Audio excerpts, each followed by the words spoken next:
Hi, my name is Emily Madill. I'm here with what I call my weekly happiness strategy video, where I read aloud my weekly featured article. This week's article is called How I've Used Microsteps to Happily Run My Way Through Winter. Do you find it easy to embrace the season you're living in? Prior to the official start of winter, I enjoyed a sunny vacation with my family and dear friends in Maui. We've been going to Maui every November for the last few years. What I love most about our time away is I'm able to hit the pause button and savor a more present and relaxed pace of being. This year, in celebration of entering my 40s, my friend Sherry signed us up for the Day of Hope run in Maui. After we completed the race, we didn't want to throw in the towel on our regular running habit we had established, but we were dreading the cold and rainy winter conditions that awaited us at home. Normally, spending time in paradise would help me feel up to the task of getting through what feels like a long winter season. But this year, the feeling of dread had me wondering how I could adjust my approach to winter and instead embrace the season I'm in. After all, isn't winter known to be the season of solitude and peace? Don't we all yearn to have more time and space to recharge our batteries? Christmas came and went. Sherry and I managed to schedule in some runs, but I couldn't shake the feeling that I still had room for an attitude adjustment. There had to be a happier way to approach running and the whole winter season. I didn't want to just get through it. I wanted to savor my now moments. When Thrive Global introduced their Microstep month at the beginning of the year, I knew I had my answers.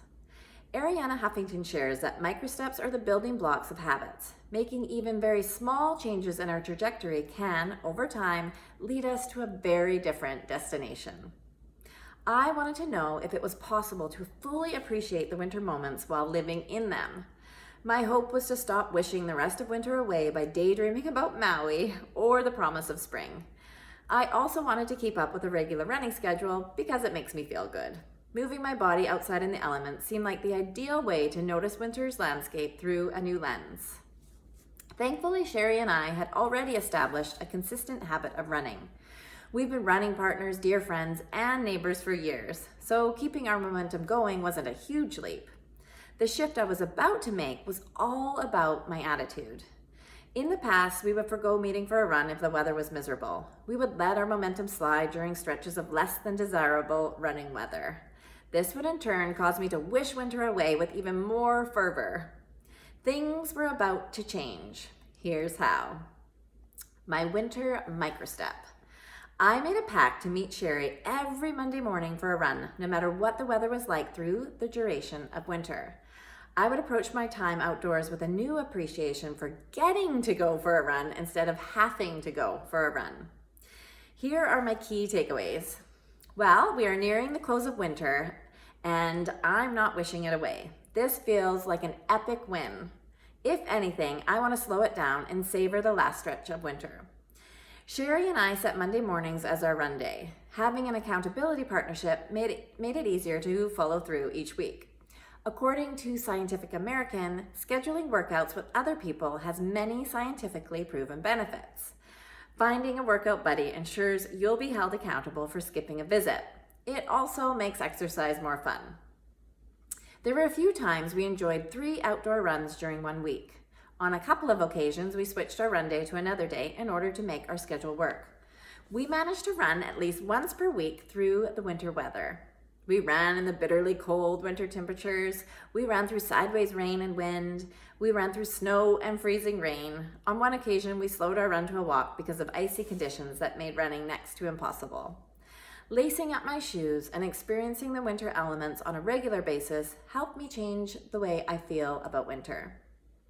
Winter is beautiful, peaceful, and refreshing, especially in the rain. Birds sing all through the winter. It isn't just a spring and summer song. Consistently connecting with nature helped me feel rejuvenated and happy. Spending regular time with my good friend in the fresh air created an uplifting momentum that helped me see how much I have to be thankful for.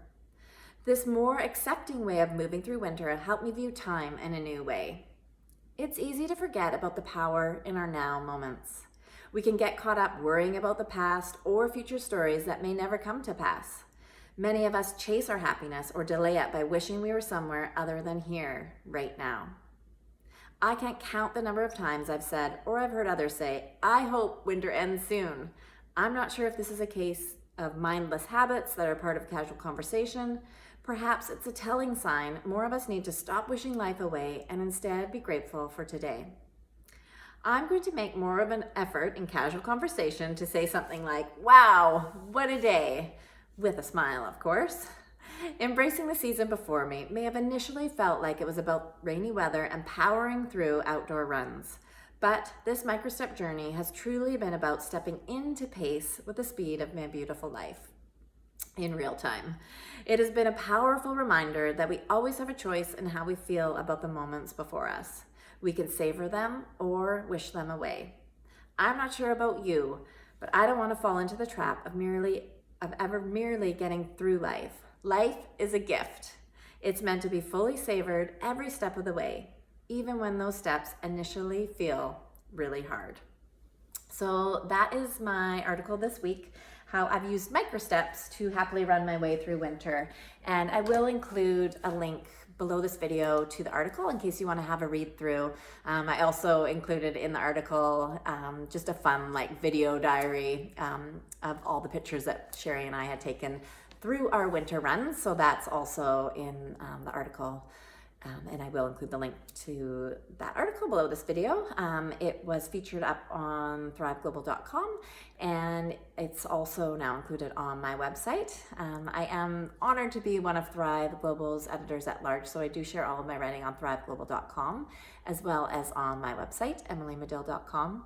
And every Thursday morning, I share out a weekly newsletter that I called M's Weekly Inspiration, and I deliver that to your inbox. So if you're not already signed up to receive those notes, you can do so by following the link that I will also include below this video as well. So I just wanted to wish you a very happy week. And as we're entering spring here, I just want to invite everybody just to, if anything that I said sort of resonated, just about enjoying more of our now moments and not wishing the season, whether that's, the literal season with the weather and the environment around us away, or just the season of our lives, like wherever we are on our own human journey, to just embrace where we're at right now and to honor ourselves through, whatever it is that we're going through, knowing that it will pass. And the more that we just enjoy and fully embody the moments that we're in, I believe the richer the life journey that we'll have, rather than thinking about the past or wanting to get through to the next thing, then we just end up sort of having a rushed experience of life. So that was kind of the idea behind sharing this article this week as our happiness video. So I hope, as always, I just wanted to thank you for tuning in, and I hope that you have an amazing week ahead. Thank you very much.